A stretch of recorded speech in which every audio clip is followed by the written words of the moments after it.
Hello, welcome to the family section of my website.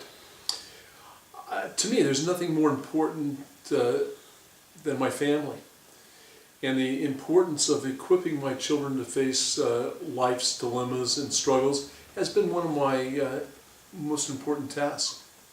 And I believe this material is a great catalyst because it creates great discussion and thinking. Throughout this journey, there's tons of valuable principles, models, axioms of life that are just embedded in the material. For example, a few of them would be, I believe the material has helped my children evaluate what they should do versus what they feel like doing and make the right decision. I believe it's helped them become honest with themselves and honest with others, to be thankful for all the things they have, thankful for their time, thankful for their position, and thankful for the people that are in their lives.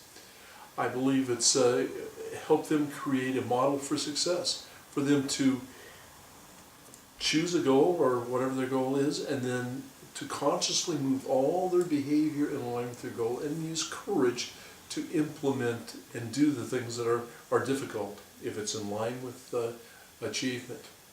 This material is just embedded with all kinds of principles and issues of life that create a sense of well-being and a sense of happiness. For example, I think that they're one of the most important models of choice is embedded in the story.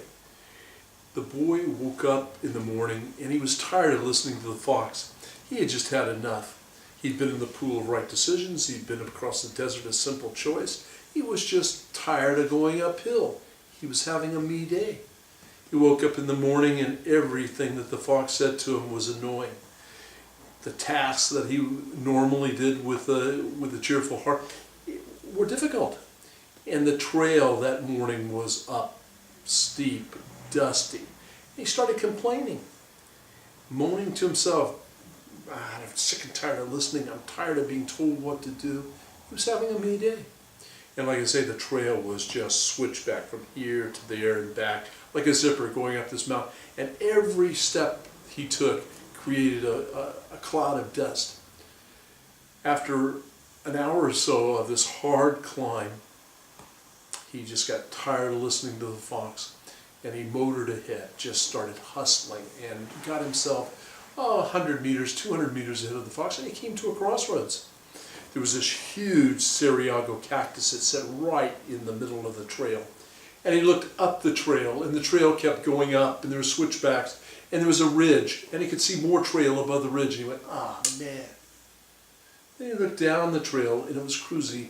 It just went down smoothly, and the brush was as high as the ceiling. And a big smile came to his face, and down the trail he went. It took the fox a little bit of time to get to the cactus.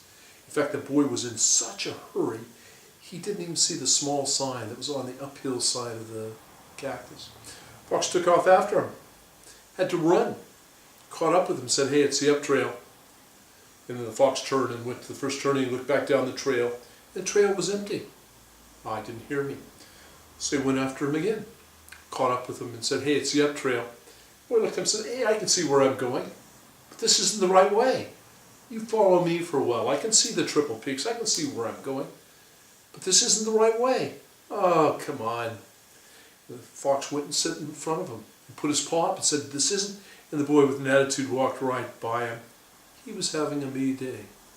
This many more times the fox tried to turn the boy around, but the boy wasn't having a bar of it. And the brush that was as high as the ceiling started to dissipate, and the boy and the fox walked out onto a trailless desert. By the way, the fox kept mentioning several times, loud enough for the boy to hear, this was supposed to be the easiest part of the journey. The trail was hard, the ground was as hard as this chair. There was Sariago cactus all over the horizon, ravines and gullies, and it was hot, and little scrub brush. And as the boy walked out across this trailless desert, suddenly you heard a howl way off to the right. He looked back at the fox, and the fox didn't raised his head, and the boy varied his trail. And he went about 5 minutes, just long enough to kind of forget about the alarm of the howl. And suddenly the air was pierced by another howl right to the left, and it was answered by one to the right. And he started running at that point.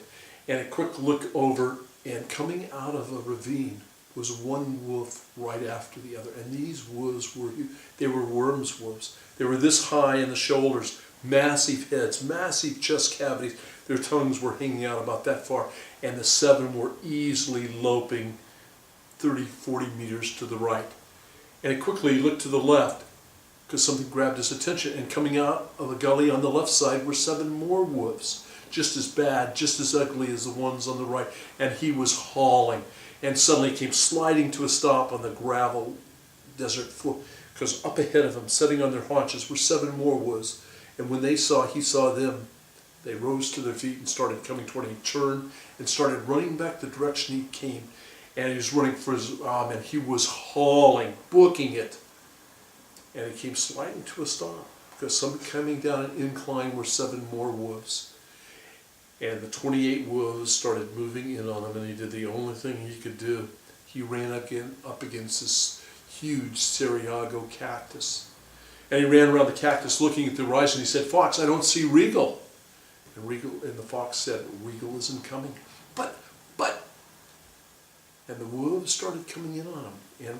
But for the fact that 2 of the wolves had a fight for pack dominance, and it was a vicious fight, the boy suddenly realized that he had no options.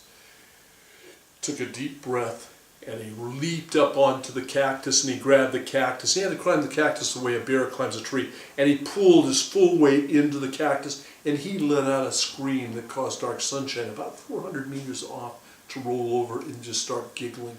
And another scream, and by the time he got to the first limb of the cactus, which was about 15 feet off, he put his full weight down on the cactus limb, and the needles just broke off in his carpal bones in his hands, and he flipped his leg over. Fox had hitched a ride up and was setting out on the limb. And the boy looked at him and said, "I'm sorry." The fox didn't answer. "But I said I'm sorry." "I said I'm sorry, though." And the fox said, "Of course you're sorry, but being sorry isn't going to change anything." And that's where we'll stop. And this story, like I say, this is a model of a poor choice. How did it start? It started with that attitude in the morning. And I'm sure you can see very clearly that there's all kinds of wonderful talking. What would have happened if he would have turned around the second or third time the fox warned him? If the boy had the day to do it again, would he have ended up on a cactus? This was supposed to be the easiest part of the journey. Do we miss out when we cop attitude? I mean, I'm sure you can see there's all kinds of talking points and discussions that you can have with your children about how they can evaluate when they're heading toward trouble and learning to stop and redirect. Who were the foxes in your life? Who would take the time? Who would climb a cactus with you? All kinds of wonderful conversations that you can have through.